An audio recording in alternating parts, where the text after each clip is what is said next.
Good evening, everybody, and how are we all doing today? It is Sunday, the 28th of December, 2025. Hope you've all had a great week. More importantly, I hope you have all had a really, really good Christmas. Love to hear if you have got any lovely gardening-based Christmas gifts. If so, let us know in the chat. Now, it is a Sunday night. It is just gone 6 o'clock. It is time for our weekly get together. This is a chance for us to sit around the table, have a chat about our gardening exploits. But this week, what I want to talk about is let's review 2025. What's been going on in our allotments, our kitchen gardens, our veg plots, or what have we learned? What are we going to be doing as we go throughout 2026? And I will kick it off in a moment with my year. But firstly, let's see if anybody is out there. First of all, we got Rob saying, just hope I can be seen. Well, I can see you at the moment. We've got Turbo Stream saying, good evening, veg podcasters. Good evening to you. Who can't see Rob? What have we got? Hargrave Gas. Evening all. Sorry, I missed last week. I was at a rock concert in London. What band were you seeing? Hope everyone had a great Christmas. I hope you had a great Christmas as well. Nathan, aka Allotted Chef, is there saying good evening all. Good evening to you. What have we got? Gary is there saying good evening, everyone. Good evening to you. Kate, good evening, Veg Army. Good evening to you. Digwell is there saying good evening all. And to Samantha, good evening to you. Andrew Norris is there. Evening, Richard. Hello to the Veg Army. Good evening to you. Scott is there saying good evening all. Good evening to you. Rebecca, evening all. Happy New Year to you all. This is the last episode of 2025. Can you believe it? Where has this year gone? Next week will be 2026. We're welcoming in the new year. Nicola is there saying, evening, Richard and all. Glad I'm able to join you as not being well again. I'm sorry to hear you have been unwell. I hope you get well soon. So I thought we'll kick off this week. Just as I said, we want to have a look over 2025, sorry, and just have a bit of a thought about how our year has progressed this year. I've got to say, overall, I've been really happy with everything that's gone on this year. We've had a few ups, we've had a few downs, but overall, the allotment, the kitchen garden is always making progress. Now, I thought what I'd do is just share with you a few of the photos that I've taken over the years. Something I try and encourage everybody to do is just take a few photos when they can of their allotment, of their kitchen garden, as and when they can. And just quickly, over on Instagram, the Messy Allotment Tier is there saying hello to you. Hope you are well. So I encourage everybody to take photos of their allotment, their kitchen garden, as much as they can, especially on the first of every month. We have a thing where we call the first plot shot of the month, or the first of every month. Take a photo of your allotment, your kitchen garden from the same position, and you see how it progresses. Now, I've got to admit, I am not very good at keeping up, but that is something I'm going to improve throughout the year. But I went through some of my photos today, and I've put together a little slideshow that I'm going to talk through as we go. So first of all, my photos from 2025. Now, this is in January down on the allotment, and I took this photo because I cleared this area just in front of my allotment, and I've laid down this weed suppressor membrane, and then I've used these concrete drainage blocks as a way of holding down the weed membrane to reduce the amount of weeds that I get down there, but also fill up with compost and grow plants in it. And it has actually worked quite well. This area before was quite a weedy area. It's one of those areas that did get a bit full of weeds, but the weed suppressor membrane has really helped keep down the weeds in this area. So it was a bonus. Plus, I managed to grow food in this area as well. We had squash plants in particular growing in these bins. This year, these drain pipes are going to be used for carrots and parsnips, which I think are going to work quite well. I want to keep that weed membrane down for just a little bit longer.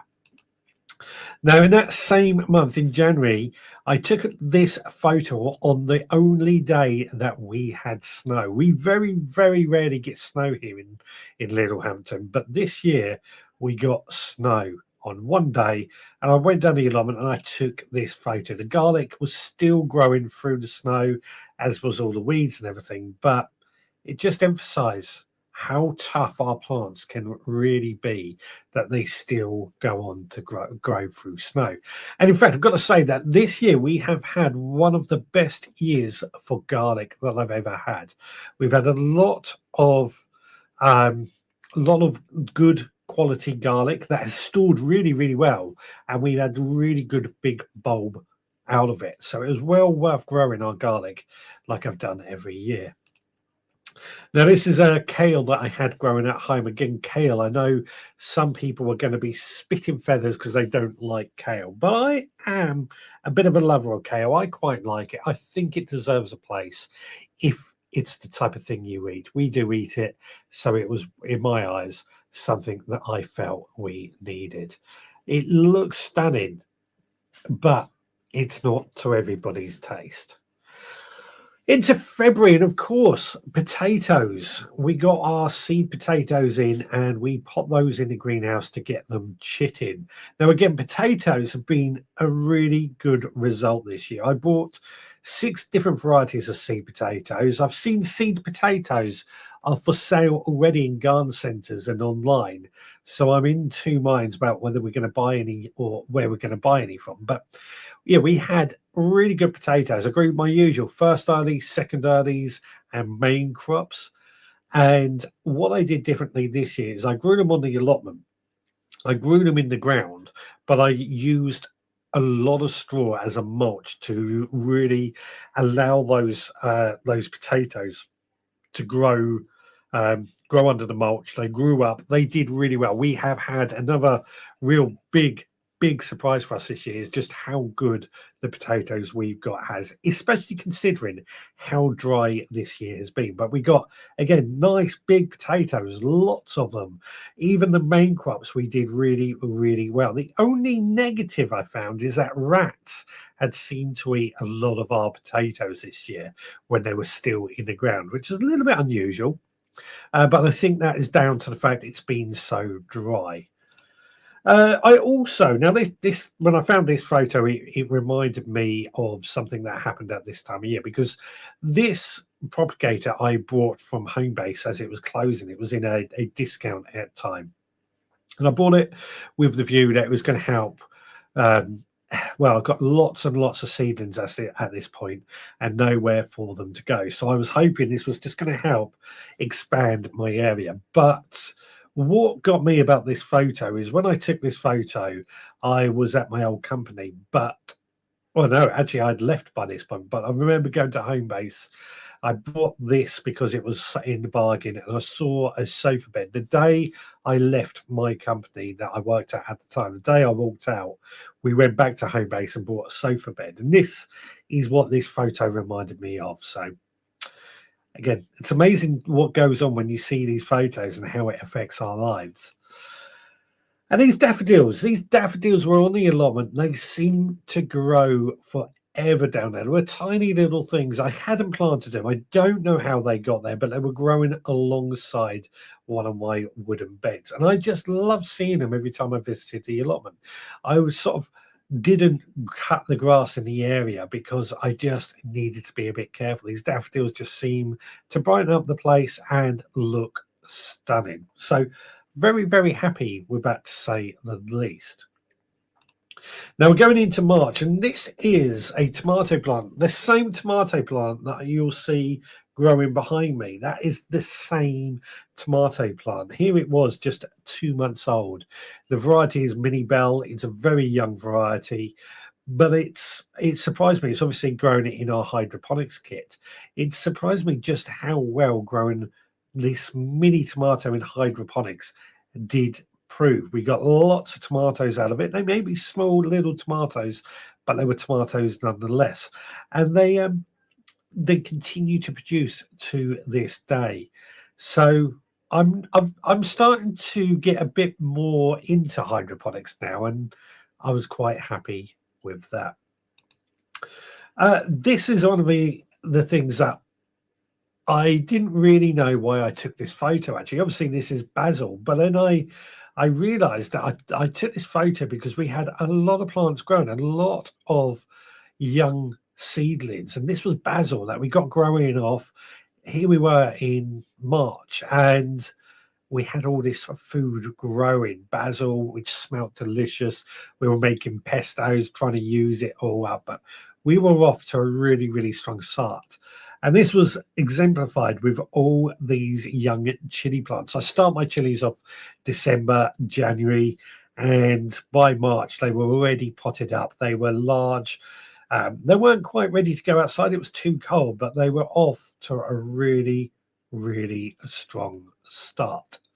So we'll continue on with my gardening year in just a moment, but I want to encourage you to share your thoughts on what you've noticed so far. We've got a few more people's photos to look at as well, which we'll come to in just a moment. But let's see what everybody is saying. Hargrave Gas says, I saw Mark Almond with Neil X and Iggy Pop's back line.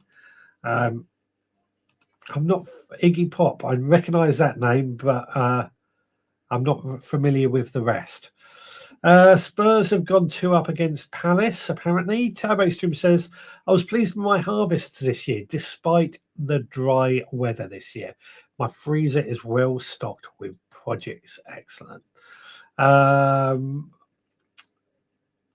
We've only had 3 shots, just taking the pee, but it's true what you said. Well, what did I say? What did I say?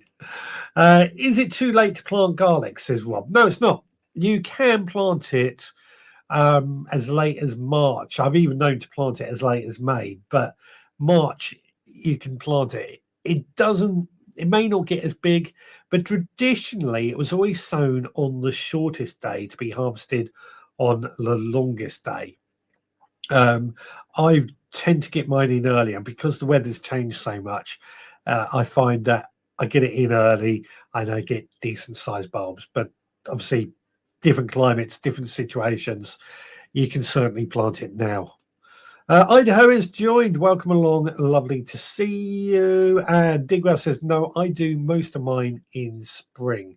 And Digwell does go on to say that some garlic is sold as spring planting, which it indeed it is. There's lots going on there, lots going on. And TurboStream says plenty of French beans, board beans, cauliflower, onions, and parsnips and leeks. Excellent, good harvests. Excellent stuff going on there. Over on Instagram, Andy's Garden 24 has joined. Welcome along. Let's go back to my gardening year because we got a lot to get through tonight, and I'm glad to see so many people are enjoying this. So, oh, hang on. This was also in March. I thought I'd moved on from March, but this was also in March, and this was all the lettuce. I probably sown this around about now, but all the lettuce grown in my veggie pod that we were eating so much of. It was going down so well. We had so much lettuce sandwiches, salads, and here we were in March enjoying that so much. Actually, no, we must be in April now. We are in April because April saw me start up a bit of an experiment, and this is the hot bin versus Dalek compost bin experiment that I set up.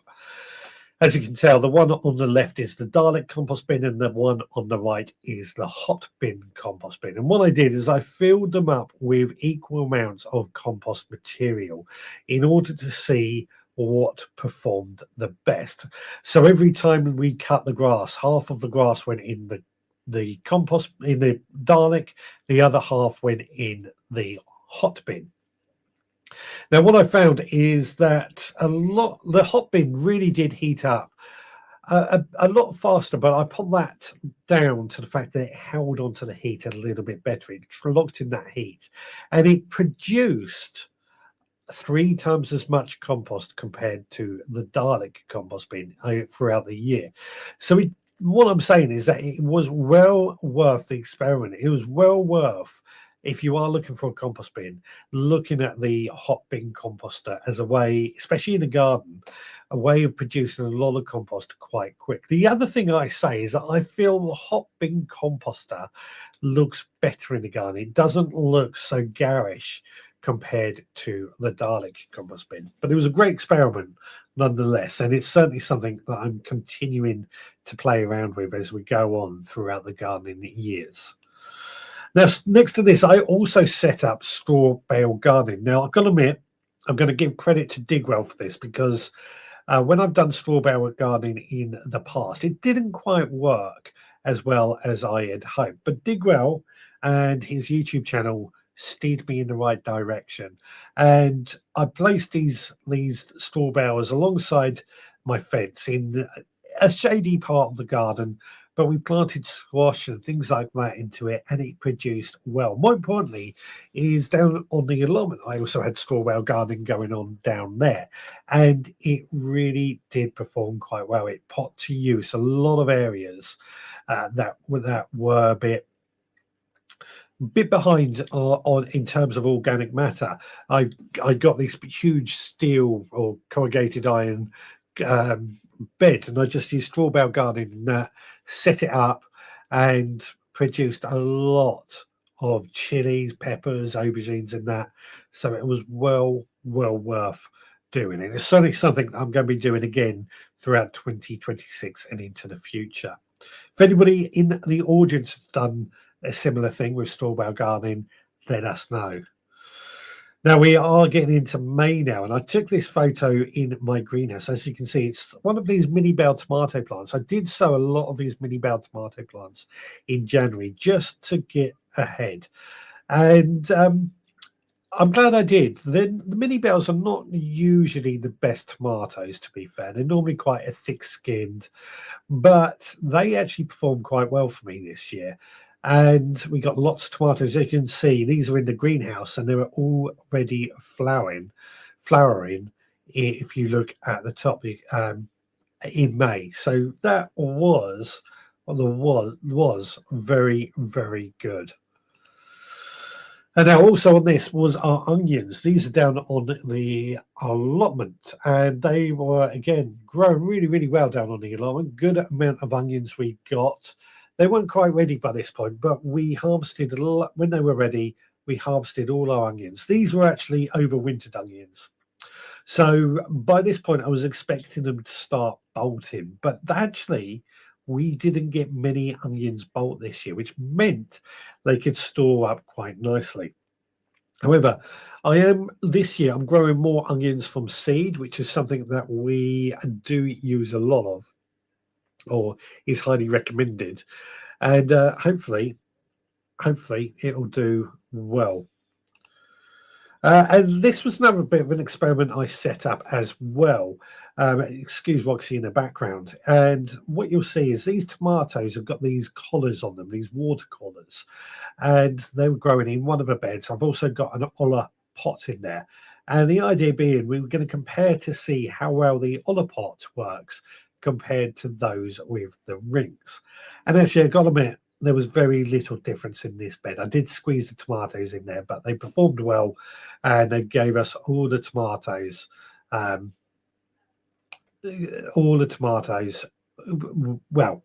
I had 6 different varieties of tomatoes in this bed, and they all performed really well. It's been a good year for tomatoes, though, to be honest, and we've had a good lot of tomatoes. Now we're getting into June, and this was my cucumber that I harvested from the greenhouse. Now in the greenhouse, I set up the auto pots, and the auto pots for me have been great in the greenhouse. They've been a great way to really reduce the amount of watering that we need to do. And more importantly, they've produced these fantastic cucumbers, which I just thoroughly enjoyed. And they were good quality cucumbers that tasted fresh. They weren't hard-skinned or anything like that. They just did really well for us. This was actually something that I've never really grown much of before, Radicchio polyrosido. And I have I've grown these this year, and I thought they looked great in the garden. In fact, I've just left some growing to see how long they would grow in the garden. They're still growing to this day, believe it or not. Radicchio is still growing in our garden over a year later. But they look great in the garden, and they tasted great when we harvested them. So very, very pleased with that. And it's again cabbage.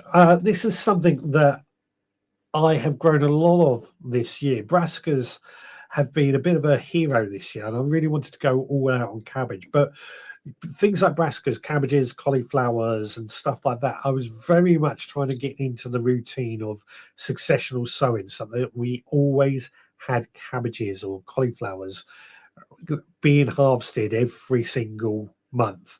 There was always something that we could harvest from that particular family. So we'll come back to those in just a moment once again, because I can see there's lots and lots and lots of comments coming in. What have we got? Turbo Stream says, I just jotted down a list of vegetables I might grow in 2026. I'm planning a reduction in the amount I grow in order to concentrate on my home garden. Excellent stuff. Share with us the list when you get the chance. Digwat says, can anyone recommend a variety of shallot seeds that are good for pickling, not the single bulb types? I can't think of any shallot seeds that aren't the single bulb types. My understanding is the shallot you grow from seed, they grow that single bulb, and then you replant that single bulb to get a lot more. But I could be wrong on that. But my first thought when it comes to shallot seeds would be zebra, Zebre. They're quite a nice one, I found, and they grow quite easily. Did not think you could get them, to be honest, says Rob. I don't know on that. And Idaho says, very interesting about the Dalek versus hotbin. I've just set up a hotbin. Let us know how you get on with it. Digwell says, it'd be good to see the actual compost from the hotbin. The stuff I've seen from the ones on YouTube look very soggy, gooey, mushy, etc. Not nice and friable.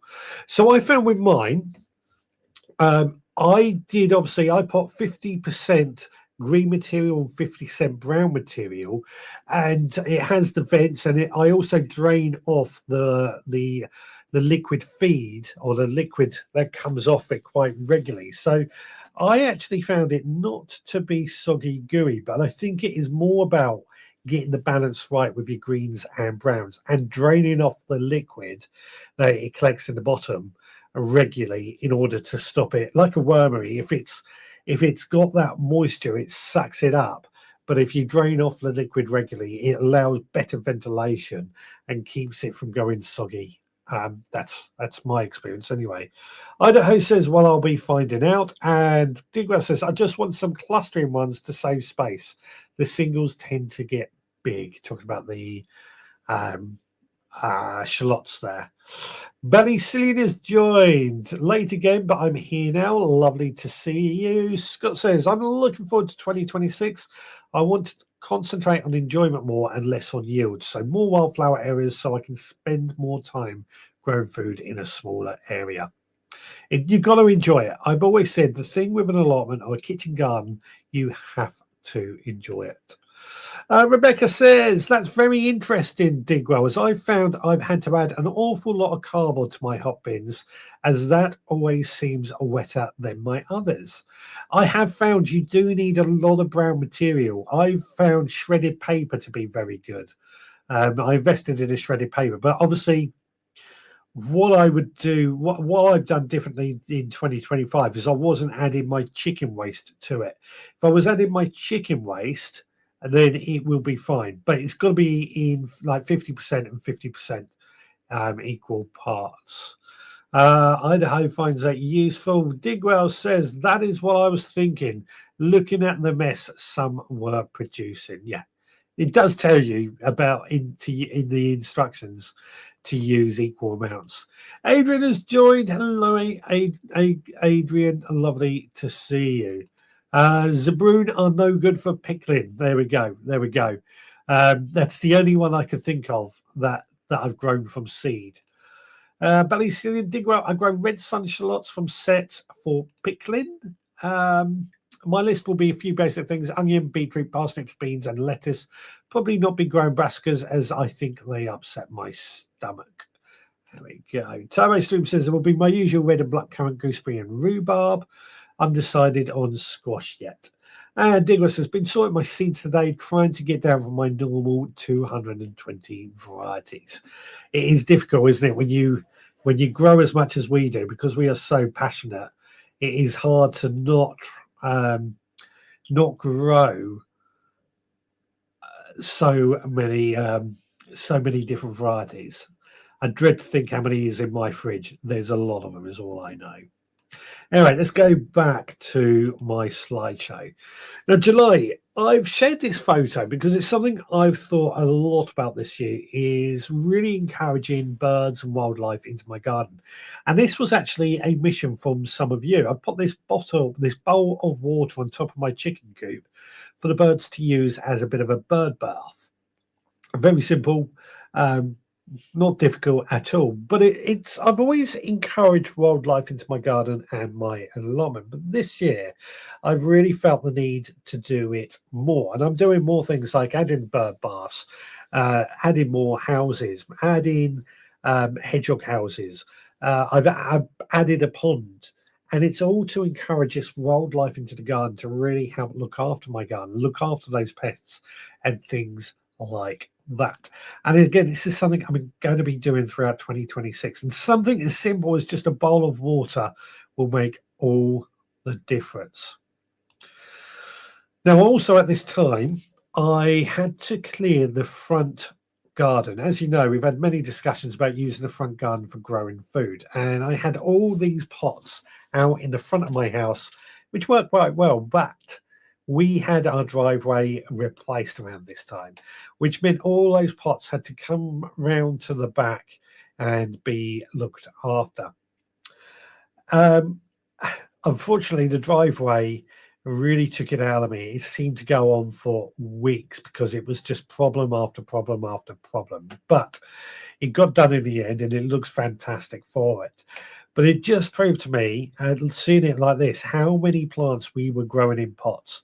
And I'm not necessarily a fan of growing in pots. It's harder work growing in pots compared to growing in the ground.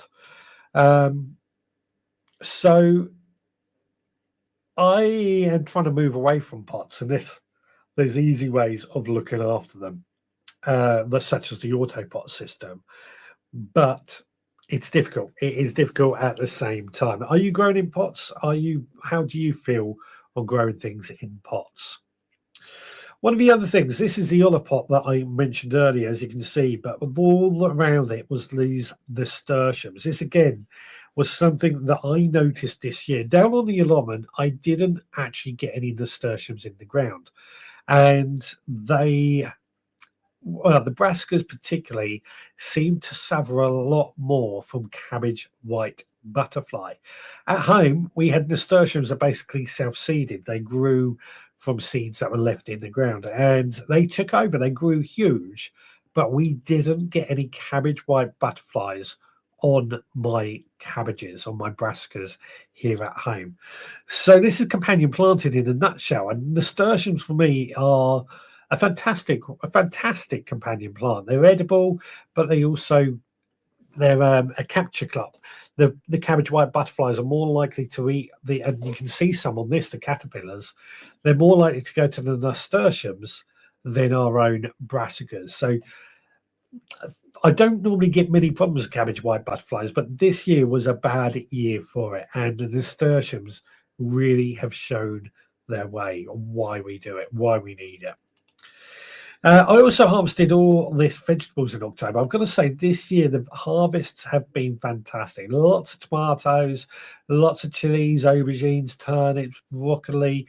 We have produced a lot of food, and it's really showing in our food bill. My aim was to try and produce £5,000 worth of food. We haven't quite hit that, but we have still produced a lot of food nonetheless. And including aubergines. Now, aubergines for me have been a really good year for aubergines. I generally find that the aubergines are one of the hardest vegetables to grow. also known as eggplant. I better just say that. But this year we had an overwhelming amount of aubergines. We had a lot of them, the same as chilies and tomatoes, to be fair. And I put this down. What I've learned with aubergines is they need a long growing season. So I start aubergines off in December, January, and I find that gives them a very long growing season in order to actually produce decent aubergines.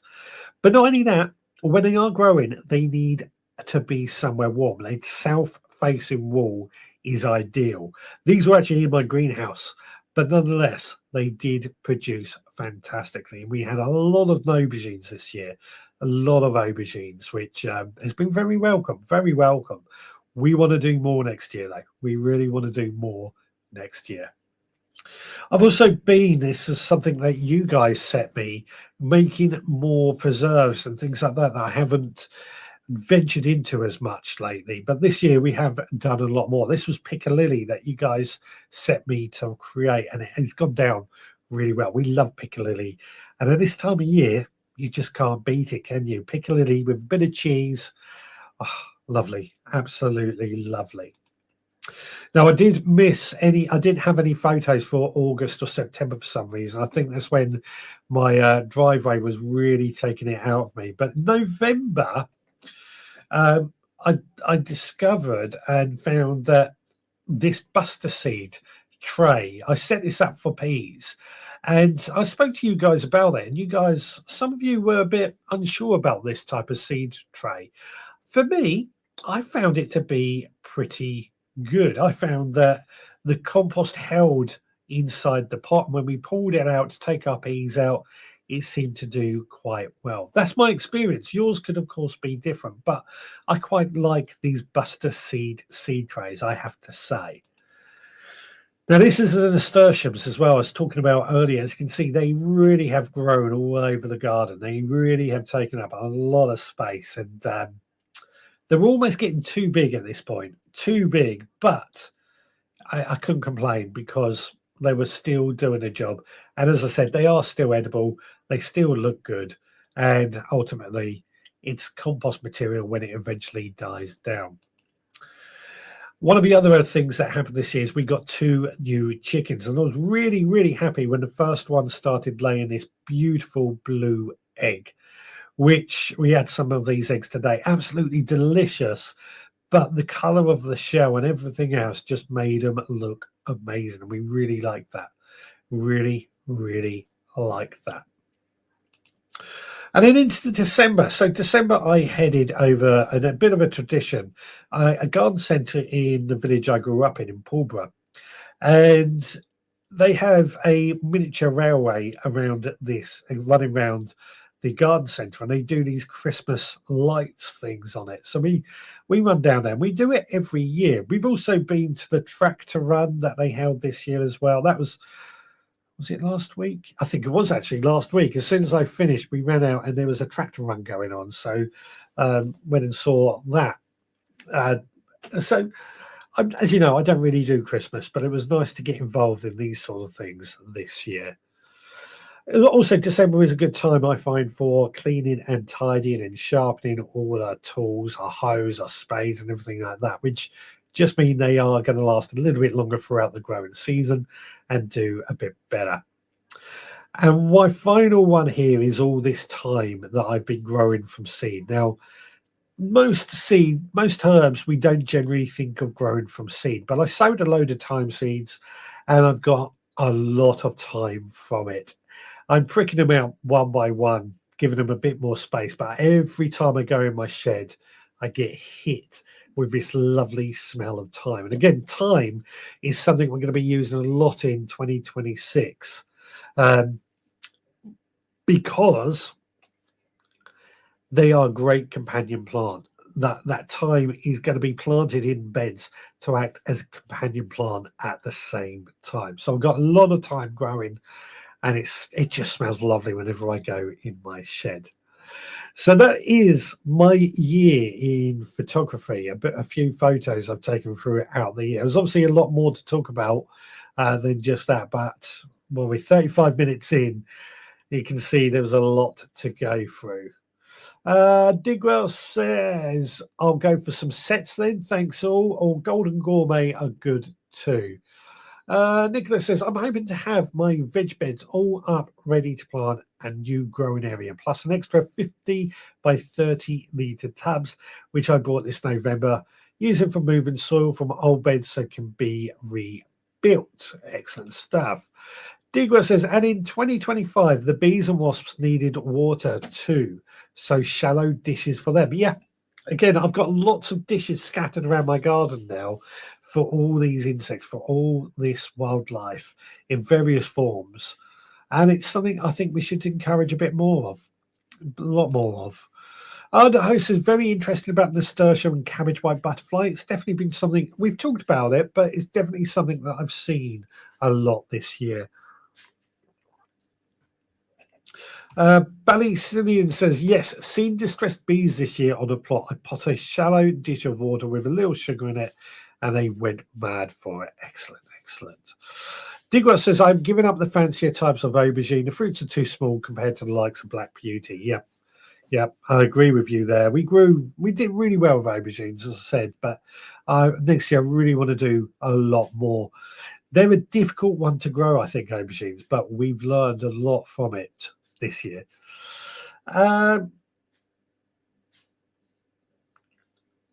Rebecca says, think I will probably continue to grow it in pots, Richard. I just find them so versatile being outside on a summer's evening. Watering my pots is quite relaxing for me. I would love to be doing that this evening. Yeah, I get what you're saying. I think it's a hard one. I think the trouble I have is I had so many in pots and the pots don't match. So I feel they're a bit off. And I just want to. I think I just need to tidy things up as opposed to anything else. And certainly on the allotment, I'm growing. I don't want to grow anything in pots unless I have to. But again, everybody's different. Digwa says never sharpened a hose. I think I said hoe or hose as in multiple hose, or several hoe. You know what I'm saying? Ho ho ho. Digwell, have you ever tried the long-string Chinese eggplant? People have said it produces a lot. Yeah, could be. I don't know. I've not heard of that one myself, so that's an interesting one. And Digwell says best to keep the thyme in pots as it needs to be kept dry, unlike most veg. Yeah, I mean, thyme is great, isn't it? And I couldn't believe just how easy it is to grow a lot of thyme from seed. It's definitely something we are doing a lot more of. Lots of people have joined on Instagram. Crab89, Mum in Ulasm, Barbary Life, and Karen D Trainer has joined over on Instagram. Lovely to see you. Please do add in. Scott says, agree for yield with Black Beauty, but a few smaller aubergines roasted whole. White Knight is amazing, but small. Yeah, I agree with that. Again, this is a great thing that we can do, is that we can experiment and try different varieties. The trouble is, we then end up in that scenario that Digwell was talking about earlier, where we have 220 different varieties. I went through my chilies and I had about 35 different varieties of chilies in my collection. I'm not going to be able to sow all those, although we're trying to use them all up now. But it is easy to get too carried away with all these different seeds and what have you. Nicholas says, I have 2 ponds and other containers for insects and birds. Both ponds have lilies for insects. Excellent, excellent. And Scott says, I think they are better cooked whole when they are small. Talking about the aubergines there. Is that a high yielder or just the usual 6 to 8 fruits per plant? Just the usual 6 to 8 fruits per plant, I would say. Rob says, I don't grow aubergines. Wife don't like them, so she won't cook with them. I love moussaka, which is just delicious using aubergines for that. But yeah, I think Baker's Creek seeds over here carried it. So you might be able to get it from She Grows Veg, unless I'm mistaken.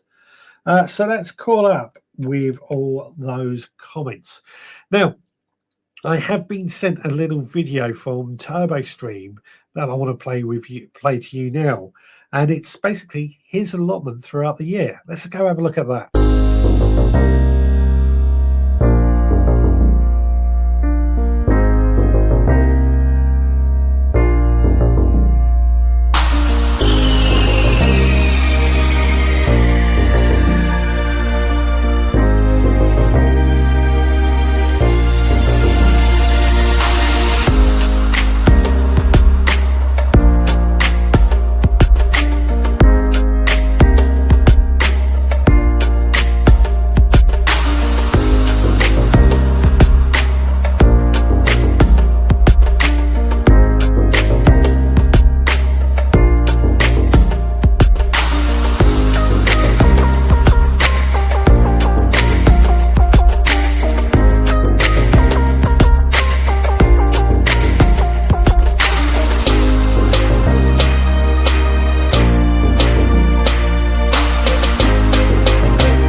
Indeed, have a great 2026. Thanks so much for that turbo stream. What a lovely, lovely little collection of videos, photos. As you know, I'm a keen photographer. I'm part of the camera club, our local camera club, and I do like going out with my camera. But to see photos like that are just taken on our allotment, our kitchen garden is brilliant, absolutely brilliant. And seeing it to make a little collection, a little slideshow like that, this is something that I've said time and time again. We need to do more of this. And as you know, I set this thing that I encourage everybody on the 1st of every month to take a photo of their allotment, so you got somewhere to see where it comes from. I have to admit, I'm pretty useless at doing it myself, but it's certainly something that we need to do more of and share. So 2026, we are going to be doing more plot shots. We're going to be taking more photos and creating more of these sort of photo streams to slideshows like that to see where we get. Now, one person that has actually, or a few people have actually, a couple of people, I should say, have actually done that quite well throughout this year. And we'll go through those in just a minute. Let's just see what everybody is saying in the chat. So Gary is saying, I had an aubergine fritter the other day. It was delicious. I will try to remember to suggest for a cook along next summer. Brilliant, brilliant. Aubergine fritter. Yeah, do it. Remember it. Make a note of it. We'll set it for a cook along. Digwa says, I did a baba ganoush with mine. Lush. Lovely, lovely. Baba ganoush. I can't think I've ever had it, but got to give it a try. Now, Scott says, with regards to the white night aubergine, fruit per plant was probably less, but I find with a big aubergine, the texture is less good. A more of an open flesh, if that makes sense. More of a sponge, but in a bad way for some dishes. Yeah, interesting. Digwell says, I need to cover my rhubarb for forcing. Cheers, Turbo. And Digwell, yes, big ones take a lot of salting to dry them out. Brilliant. Looking good, Turbo Stream, says Rob. Jenny, oh my goodness, welcome along, Jenny. It's Sunday. I thought it was Saturday. Sorry I'm late. Hello, everyone. It's weird, isn't it? It's that weird time of year where we are forgetting just what we are doing. Weird time of year. Brilliant, Turbo, says Digwell. Hello, Jenny. Too late, just finishing the show. Rob says we have all done it. Digwell, story of my life. Hope you are well. There we go. Okay. Turbo Stuart says, I mostly use my phone as it's always in my pocket. I wasn't very good at the first of the month shots. See, I've got to admit, I always have my phone on me, but I never think to take photos on it because I'm so used to using my big camera, my preferred cameras.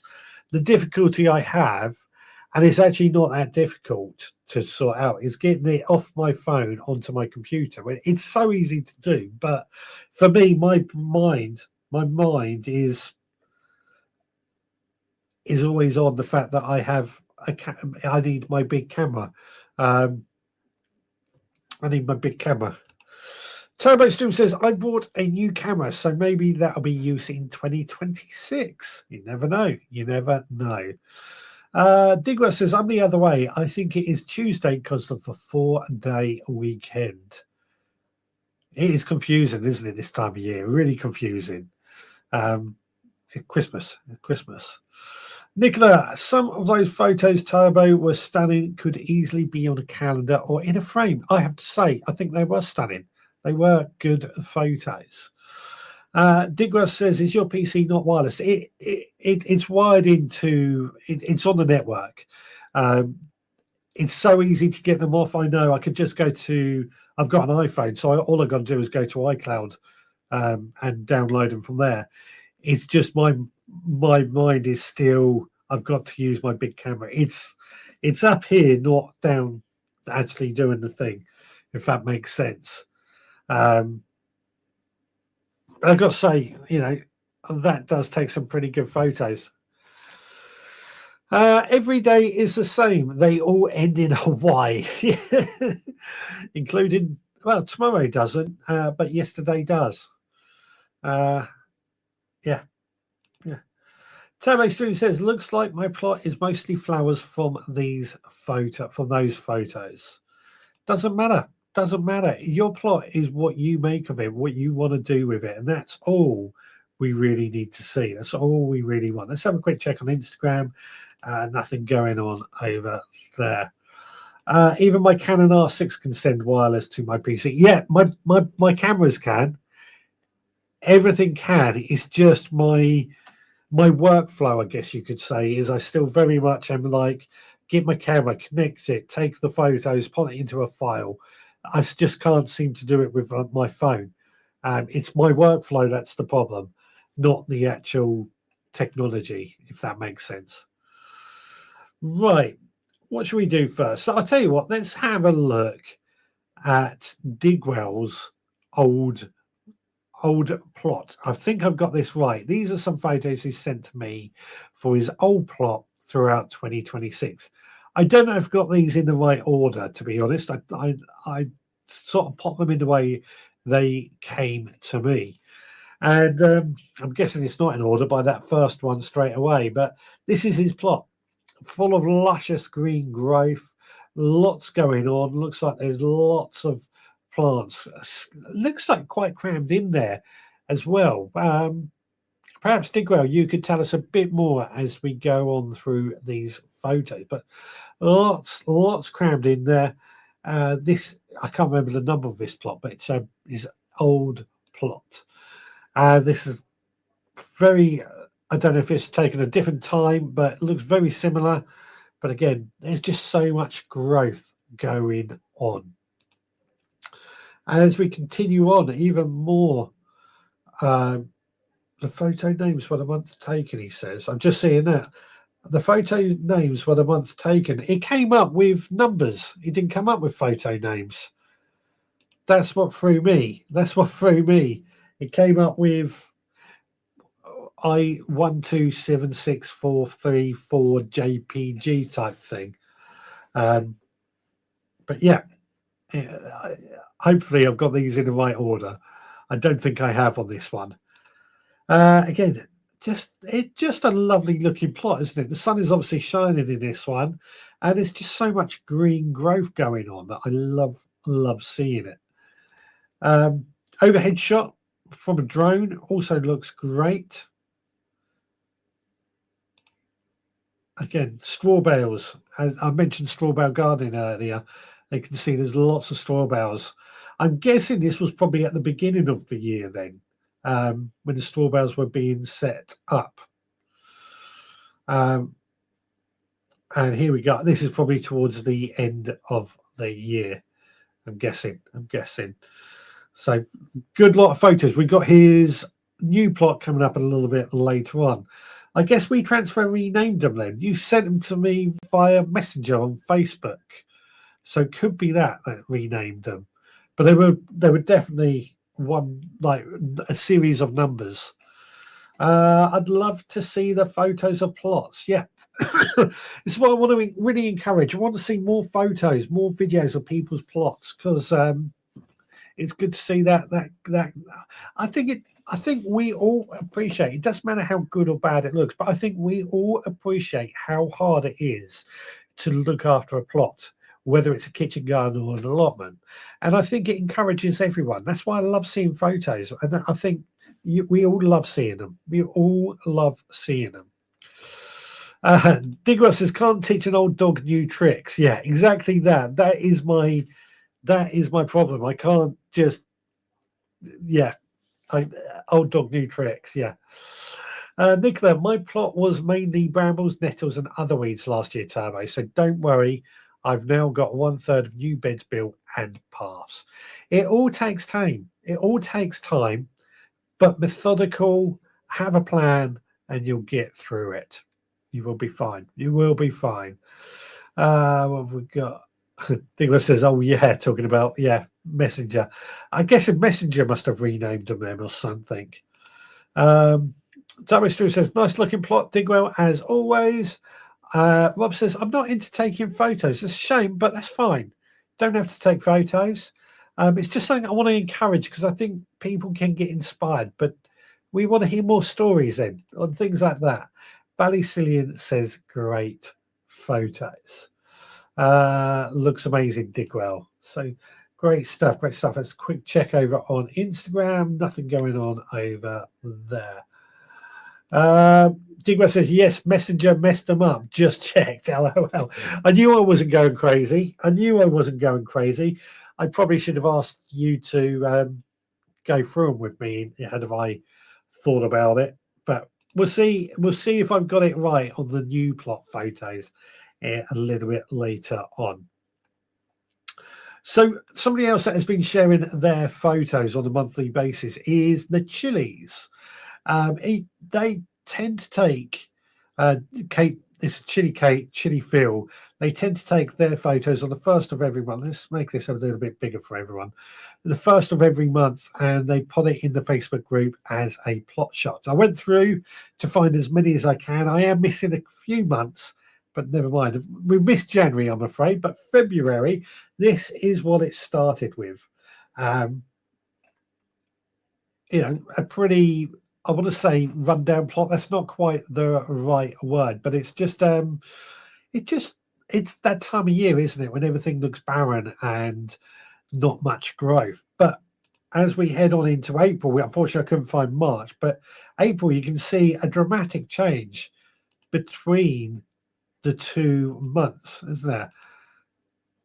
Soil's been cleared of weeds, a lot more vegetative growth. Things are looking good. We then jump to May, and again, you can still see there's a lot of progress being made in that short time, just a month apart, and more growth.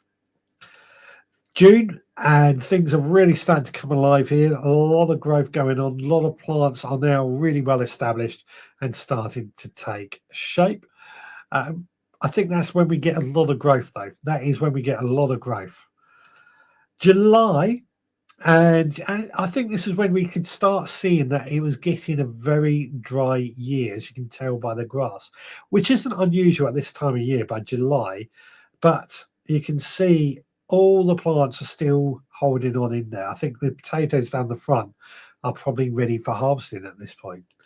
Then we jumped to November. I couldn't find August or September or October, but we jumped to November, and we're starting to dwindle down, starting to wind down, but it still just goes to show how far we come. And in December looks very much similar to what we started with, albeit a little bit further along. So that is why I think it's a good idea to take a photo of your plot at the beginning of every month. You can see how it progresses through the year and what has changed. And I think that's a good way of just looking back on your gardening and saying, oh, you know, when you're lacking enthusiasm, you go back to where you started, where at the beginning of the year you say, oh yeah, it looked like that, and now it looks like this. I have done stuff. I think it has got a lot of benefits there. Jenny says, has anyone sown any seeds yet? I will start sowing some soon. Itchy fingers. I can't wait much longer. Well, that actually ties in nicely with something that I want to talk about next week. And that is the question I'm going to be asking next week is it too early to sow seeds? And I'm not going to get into it too much this week, but I think next week that would make a good conversation to start the new year off with. Just find out what seeds people are going to be sowing throughout January and that early season. So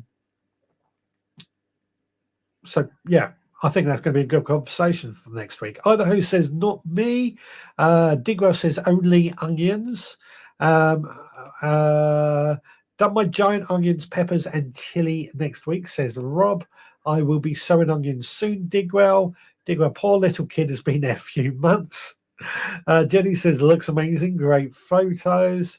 Ido says, every year I say I will take photos every month, maybe 2026. I think we really need to encourage everyone to take photos and share them, because I do think they are a great resource, especially as it is so easy to take photos nowadays. I mean, I know I just said it, I struggle with it, but we have got this thing in our pockets all the time that does take photos. Turbo Stream says, I looked back at photos of my plot from 2020 the other day. It's really changed. I was quite surprised how much. And this is my point when it comes to taking photos. It does give you that reference of how far you came and how much has changed since you've been taking those photos. So yeah, want to see more of them. I might sow a few onions on January the 1st, is Turbo Stream. And Jenny says, I've made a note for next week's show. I can't get to my desk, so notes being taken down on a paper plate. Brilliant. Yeah, I just think next week it's going to be good to discuss, is it worth sowing seeds early, and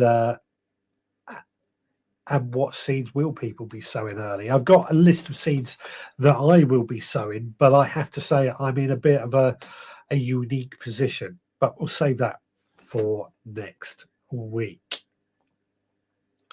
Now, I'm going to quickly go into, before I've got a few more slideshows to go through, but I brought this feature in a few weeks back, Richard's Rent or Rave, and I'm quite enjoying it. And I am going to bring in, I'm going to be share with you a rave for this week, something that I have felt has gone down really, really well. So obviously this time of year, Christmas, I hope everyone had a good Christmas. How many of you had Christmas dinner using your homegrown vegetables? Because all our vegetables on our Christmas dinner were homegrown. The potatoes, the leeks, the sprouts, the carrots, the parsnips, the cabbage. I think that's everything. Even the herbs, everything was homegrown, and it made it really, really lovely. Now, it was just me and Amanda this year for Christmas dinner, and Roxy, of course, but she doesn't eat vegetables. But we really, I really enjoyed having a plateful of Christmas dinner that I have grown myself.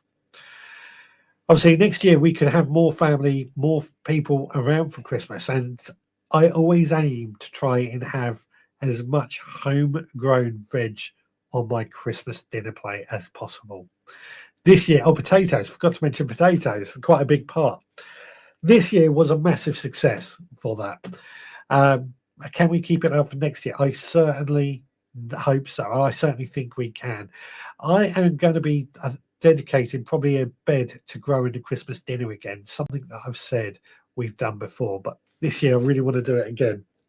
Really, really, really happy with that. Really happy with getting our Christmas veg from the garden, from the allotment.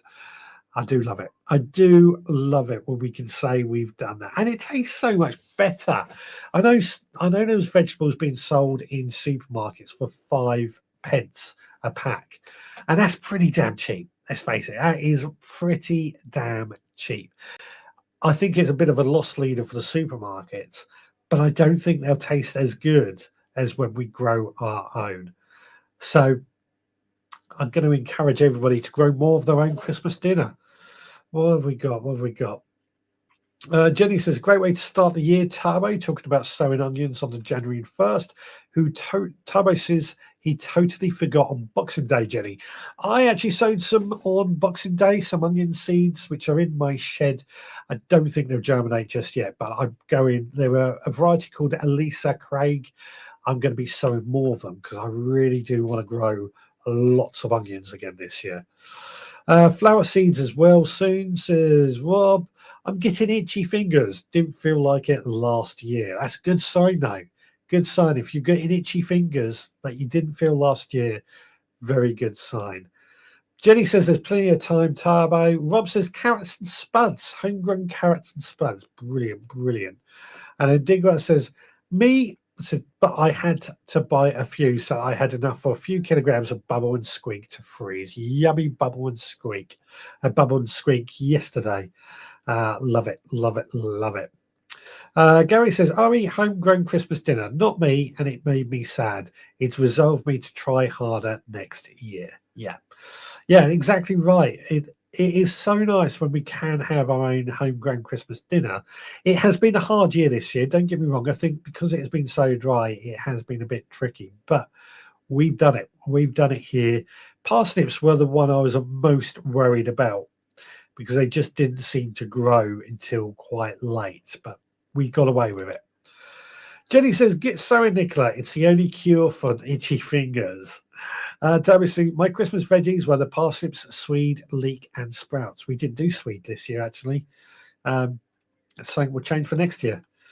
Rob says, pulled the carrots at 8 p.m. Christmas Eve to test. So tasty, I think that is. Yeah, exactly right. I pulled all my vegetables on Christmas Eve as well. And that freshness, you just can't beat it, can you?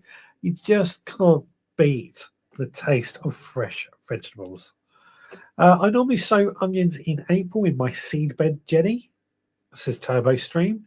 And Dagra says, it is a loss leader. The farmer still gets the same money for his crops, despite what many shopping channels on YouTube say.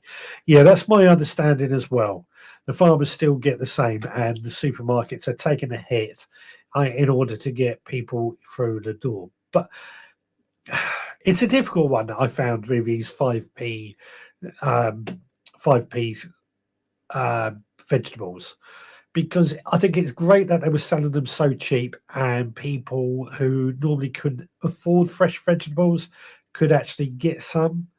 But at the same time, if a supermarket's losing money and making it up somewhere else, great. But as long as they're not squeezing the farmer, I'm fine with it.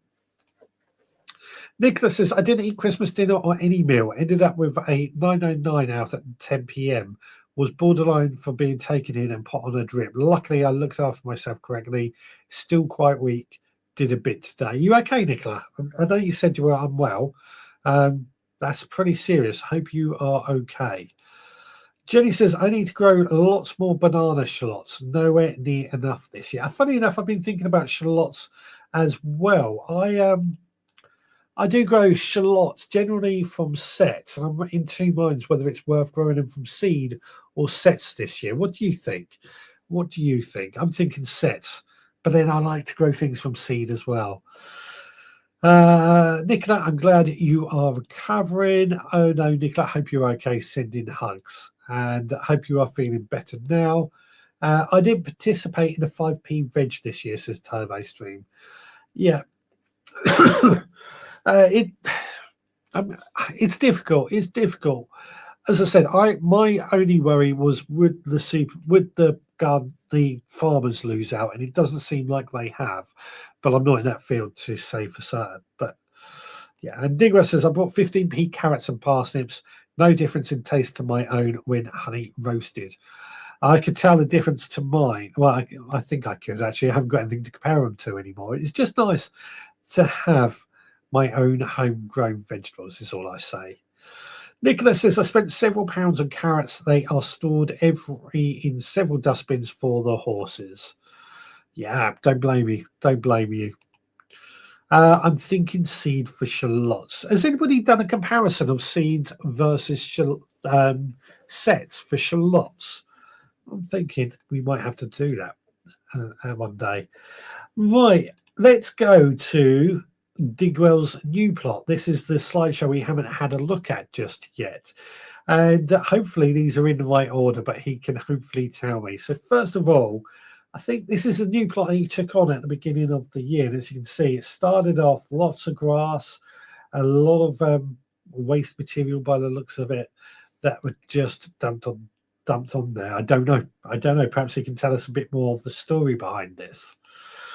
And this is what it started to transform into. Veg trucks, raised beds for growing vegetables, the honey bee composter down the side there, the large metal raised beds, which I think, if I remember correctly, he used straw bale gardening or straw bales in there to get started as well. This is also what it looked like early on, I'm guessing as well. Pretty barren, but does the job nonetheless. This is obviously as he started building it. It's starting to make a bit more sense now. Those raised beds filled with straw, and I think he put compost on the top to get it going. And you can see there's more straw bales down the side there. In fact, Digra does say the raised beds are full of bales. So all these raised beds use straw bale gardening to get it started. I've got to admit, I've been doing this myself, and the straw bale gardening is really working. Now we've got it right. This was his bean trellis, if I remember correctly, that he shared with us. So this post in the centre had strings coming off to grow French beans, runner beans up and produce some good beans. Did it work? I'm sure it did. They would be able to tell us. As you can see, more work going on, starting to come together quite nicely. I think the veg trucks actually have, with the covers over the top, have really helped get things started off quite early, I'm guessing. Overhead shot. This must have been in the middle of summer because there's some huge cracks in that soil and it looks very, very, very dry, which I know was a problem for many of us this year, but nonetheless, perseverance. And I'm guessing the straw bale gardening actually helped with that because it didn't take a huge, or didn't lose a huge amount of water. Wood chip placed down as well on this photo, which again, wood chip is a great way to conserve water into the soil. It's a mulch at the end of the day. Lots of green growth going on in this photo, which also looks like there's lots of changes going on. And then this is no, it's not quite a final one, I don't think. Again, lots of growth going on. You can see at the back the gallows with the beans growing up them. Yeah, a lot going on there. Nasturtiums, it looks like in some of the raised beds, just lots of growth, which looks fantastic. And I'm guessing this is towards the end of the season as we're all packing up. So some great photos throughout the year there, which gives us a good chance to see, gives us a good chance to look over through the year. This is why I say we need to take more photos like this and have a good look of seeing what's going on throughout the year. Runner bean gallows, exactly right. Runner bean gallows, and the raised beds are full of bales. As I said, straw bale gardening for me has been a real bonus this year. One of the biggest things that I've learned this year is how we've used straw in general. So I've used straw bale gardening in certain areas of my plot, in my allotment and in the kitchen garden. But I've also used straw as a mulch on the allotment. I've used the straw around fruit bushes, fruit plants, to reduce the weeding and reduce the watering, and it made a big difference. The potatoes were fantastic with all this straw wrapped around it. What else did we really benefit with? Well, pretty much everything that I put straw around seemed to grow a lot better. So for me, and I'd love to hear your thoughts on it, I'm going to be using straw as a mulch a lot more on the allotment moving forward until we're at the point we can produce enough compost. But not only that, we're going to use straw bale gardening to really start getting some beds that haven't had a huge amount of compost go in, to get them going, get them started. So lots and lots of things that we have learned from this year. Where were we? Turbo Stu says they were limiting sales to 4-pack per customer on the 5p veg. It doesn't surprise me. Some people do get greedy, whereas there's some people who really need it. But it's the same as so many things in life, isn't it? We were down in our community fridge the other day, and the people who really need it should be taking the bagfuls. The people that are just there to be stingy, for want of a better word, well, generally the ones who take more, I've noticed. Seed shallots are the bigger single ones, and the sets are the multi ones for pickling. There you go. Nicholas says, have digestive issues long term. Went on badly for 2 days from Christmas Eve, 5 a.m. They were worried about kidney damage. As long as you're okay now, or on the mend now. Sets from multi-bulbs, as it seems like seeds form single bulbs. That's my understanding as well. But yeah. In fact, it's given me an idea of what we're going to sow this year. Digwell says pure clay, hence why I garden above ground. That soil in that photo did look incredibly hard. It did look like there was a lot of clay, a lot of just squashed up hard material. That, oh God, it must have taken a lot of rain before that even became anywhere near as good as it could get. As clay soil is. Would you prefer clay soil or sandy soil? Is a question I might ask here. Would you prefer clay or sandy soil? The thing is, with both soils, the remedy is the same. Add more compost, add more organic matter. Good transformation, Digwell. Jenny says, looks amazing. I love seeing the story of the season. That's why we want more photos this year in 2026, including myself. I'd love to see the change month to month. Yeah, exactly right. I love seeing that as well. Nicholas says, I have some old bales that will go in compost bins this year, plus pony poo. Excellent. all that compost material is what we need. And Nicholas says, I think my raised beds will do well. They are built of rotted down wood chip and some straw, the old bed materials, mushroom compost and bag compost plus blood, fish and bone. Indeed, just keep on it and you will get some good growing, good soil, good growing conditions. Andrew says, I also have a very clay soil. If I had sandy soil, at least I could dig it. It's a difficult one, isn't it? This is always a debate that goes on throughout time. You either have sandy soil or clay soil. Most of us would like the soil in between, that loamy soil. And if we had that, it was easy to dig but moisture retentive at the same time. Clay soil holds on to water sometimes too well because it's easy to become very, very waterlogged. But sandy soil doesn't hold on to water at all. Clay soil is hard to dig, especially when it's sticky, heavy, and so on. But sandy soil, really easy to dig, but doesn't hold on to moisture. But the remedy always, as always, is just add more organic matter, add more compost, keep that compost going in, and you're laughing. Digwell says there's a free-for-all food bank in my town, but take what you need, not what you can. I watched a black Chelsea tractor pull up. She grabbed every loaf of bread on the stall and drove off. Yeah, I mean, we don't have a food. We do have a food bank, but what the community fridge that we have is actually to stop food waste.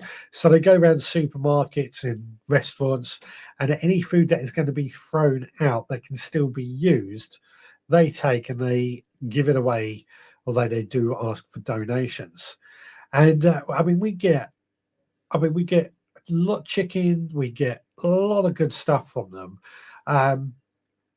And I went there on Christmas Eve. I don't normally go. It's normally Amanda who goes. But I went on Christmas Eve, and there are some people who are there because they genuinely need it. But there's people like myself. I was there because I actually believe in what they're trying to do. I believe in reducing food waste. And I tell you what, the amount of food, we were there 7 o'clock on Christmas Eve in the evening. The amount of food that they had rescued that would be thrown away was enough to feed an army. And I'm not joking by that. There was so much food that would be thrown away. Luckily, that's where these come in. I still don't think they would have gave it all away. I still think there would have been a lot of food left over at the end. And it's criminal. It's criminal, especially the vegetables and things like that. That should not be going to landfill. If anything, it should be going to compost bins. Anyway, I'm going off on one. Turbo Stream says, I will be growing in this shallow bed next year. Be interesting to see how I get on. Yeah. Share photos. Jenny says, clay over sandy soil for me. I have heavy clay, blue clay in places. Interesting. Nicola says, Aldi were overrun with Christmas veg day before Christmas Eve. They were almost begging people to buy it, so I did. But I'm trying to feed ponies that aren't mine. Yeah, as long as they get fed, as long as the food isn't going to waste, then I'm fine with it. It's just when food goes to landfill, when it's wasted, that's when I don't like it. Jenny says, saying that with my mobility, I don't dig. I have a lovely gardener who helps me with that side of things. He might not like my clay. Bless him. Exactly. Digwell says, the new plot on the bottom terrace on 3 that were dug into the side of a hill, they took up the topsoil to build up the upper levels and left the clay subsoil. Hence, I am the 6th tenant in 5 years. But what I think, what I know it's a bit of a conversation, what I've noticed with Digwell, what Digwell's done with that particular allotment site, because it is so bad soil, is he's worked methods out to use it to his advantage, for want of a better word. The use of raised beds, the use of straw bale gardening meant that he can grow it and make that a productive plot even with that bad clay soil. But that bad clay subsoil, that can be improved. That will get better in time as all that organic matter gets worked into the soil. I noticed there was some wood chip. That's organic matter at the end of the day. That may be just a mulch at the moment, but it will get worked into the soil. It will become better. And even the straw bales, as they rot down, they're going to feed that soil and improve that clay soil. And this, I think, this is the key part for all our gardening aspects. Is we're trying to improve the soil, because if we improve the soil, we feed the soil, we get better plants, and therefore we get better vegetables. So yeah. The sixth tenant in 5 years. I mean, it just goes to show that some people don't know what to do when you get soil like that. And Digwell knew exactly what to do. So I'm not talking about you in like you're not here, Digwell. Hope you get that. That's rough. And Idaho says, I can see why you have raised beds and straw beds for sure. Yeah, I can. After looking at that, you were robbed, Digwell. And Nicholas says, I'm on granite 2 inches below what was the lawn with arsenic, and me getting older raised beds are a must for me. Yeah. Yeah, again, Nicola, I know you've got arsenic in your soils, which makes it very, very tricky as well. But again, raised beds are a great way of counteracting that. And there's lots of things we can do to improve the soil. I mean, I don't know quite how you could grow vegetables in arsenic soil that has arsenic, whether that will get better in time. I don't think it will, but it's a tough one. It's a tough one. Digwell says it will get better, but even those that have been on the lower tier for 5 years are still struggling. My old plot is in the middle tier, lush. Yeah. But are they struggling because they're tending to do the older method of gardening where they're digging the soil over every winter and they're finding it too hard? Or are they doing no dig gardening, or are they adding loads of fertilizer instead of feeding the soil? Lots of questions, lots of questions there that you probably don't know the answer to. But I think it's now the time to have a look at your photos. These are photos that you guys have posted in our Facebook group over the last week. And as I said, today we've been talking a lot about photos. Would love to see more of them. Now, Nicola has been planting. I think she's been planting shallots from what I read in one of her raised beds, something that we've been talking about quite a bit in the last few moments. So just goes to show. Steve's Christmas present has really delighted him. He loves getting these sort of Christmas presents. Frog and Toad plot sign for his allotment. Looks absolutely beautiful. Was it homemade? Was it bought? I don't know, but I reckon that was homemade. Whoever done it is very, very talented because it looks amazing. He also shared a really thoughtful post about water and how it cycles through the water system and things like that. It really interesting read, actually. If you go and check it out in the Facebook group, it's well worth a read. I also really like this photo. Just reminds me of summer.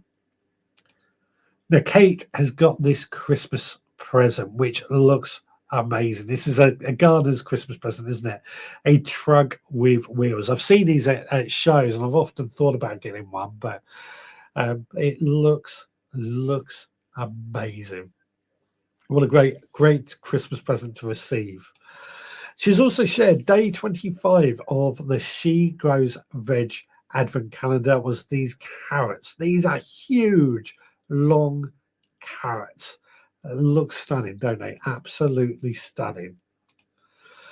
The Chili Kate's allotment shop is coming along nicely. It's being built bit by bit, and it looks huge. Looks absolutely huge. It's going to look amazing when it's finished. I can't wait to get back down there and have a look. Some Beddoes humour, of course. We wouldn't be right without any Beddoes humour. Season's greetings, salt and pepper, paprika, and all the oregano and everything else, all saying hello to each other. Season's greeting. It wouldn't be right without any Beddoes humour. Now, Kate has also been busy tidying up her secateurs. These are Nowaki, which are great. My hori knife is brilliant, but using the Nawaki tools as well for cleaning and sharpening brings them together really nicely as well. So if you have a Nawaki tool, I highly recommend getting the sharpening stones and stuff like that as well. Now, please do keep sharing more of your photos. Really love seeing them this year. Post them in our Facebook group, send to me via social media, or email me, richard@adventuregroundpodcast.co.uk. That's richard@adventuregroundpodcast.co.uk. Digwa says it will get better, but even those that have been on the lower... Oh, no, I've read that one. Digwa says, yes, most are old school diggers. Many have asked me how to do it my way. It's so easy. I mean, when I first started straw bale gardening, the first time I did it, I could see the benefits, but I was still a bit unsure. And the first year, it didn't work. But this year, it has worked, and I can really see the benefits. For me, the straw bale gardening, you don't have to do it forever, but it's a good way to get organic matter into the soil anyway, to get it growing, get it started.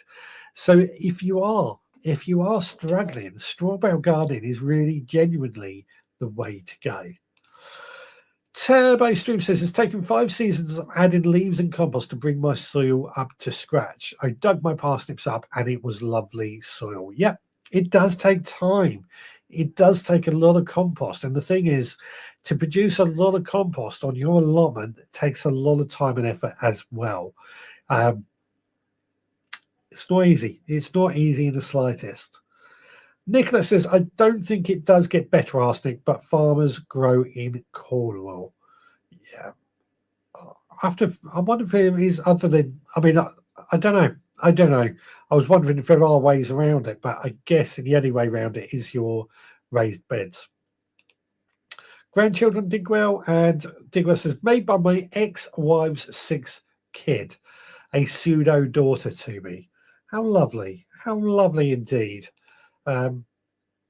Absolutely lovely. I gotta admit, this year I didn't get any. I can't think of any gardening gifts. Oh no, I did get a gardening, but not strictly a gardening gift. But my wife got me something for the greenhouse, but it's also going to be used in the camper van. It's a diesel heater. This is my way of warming up, or going to be my way to warm up my greenhouse on those cold nights. Lovely little diesel heater. It should be a lot of fun to see it working and seeing how it turns out. So very, very happy with that. It's the only really gardening related Christmas present I've got that I can think of, and I'm very grateful for it nonetheless. But obviously lots more going to be going on in the future. Right, by the way, I forgot to mention the cook along. I've had it going along the bottom, but luckily Digwell's just got their Chinese tea eggs for next week's cook along. That's the only one we've had, so we're going to do that. You have got about 30 seconds. The first person to post a mission in the chat is going to be the mission for next week. I've got to keep an eye on Instagram. Plot 13A has joined. Welcome along. But yeah, we have only got a few seconds to go. We're looking for a mission, a challenge that I can do next week. Obviously, I haven't done them for this week's. But we're going to get back to normal next week. As I said, I want to talk about: is it worth starting seeds now? Is it too early to sow seeds now? That's the question I'm going to be asking next week, and I'd love to hear your input on that. Obviously, I'd love to see all your photos and everything else that you want to send in as well. We're going to have a lot of fun in 2026. We're going to be really pushing the boundaries and doing a lot more things in 2026. We're going to be more and more self-sufficient. It's going to be great, isn't it? It is going to be great. Turbo Stream only got one present. That's better than some. Hargrave Gas says, I got Lucy Chamberlain's Veg Ground book for Christmas. Really good. It really is good. Really good book, that one. I love that book. Obviously, I'm a big fan of Lucy anyway. She gives great hugs, but really good book. Nicola, the only gift I got at all was what I bought myself. Those are the best. Mine was flower bulbs and black buckets. My Audi Q7 has a Wabasco heater built in as the engine is too cold to warm the interior in cold weather. Lovely, lovely. That's what my diesel heater is for. Andrew says, night, Richard and everyone. Have a great new year. See you next time. Same to you. Jenny says, I got RHS Fudge Cultivate Garden Design pack, trail camera, bird feeder, and bug hotel. Lovely. Tabitha says, hey, Happy New Year, everyone. See you next year. Nicholas says, mission, sow some other seeds like a cucumber and see how it does indoors. There we go. That's the mission. Sow some seeds like cucumber and see how it does next door. There we go. And Rob says, well, another great live. Thanks very much. Have a very happy new year to one and all. See you all next year. Indeed, I am going to wrap this one up now. It's time to get out of here. It's been, as always, an absolute pleasure chatting to you. I think we've had a really good year again. We've had some really lovely conversations. But that is 2025 wrapped up, the end of this year. We will be back in 2026 next Sunday at 6 p.m. I can't. What's the date? The 4th of January, 2026. Look forward to seeing you there. Happy New Year to you all. Until then, please take care.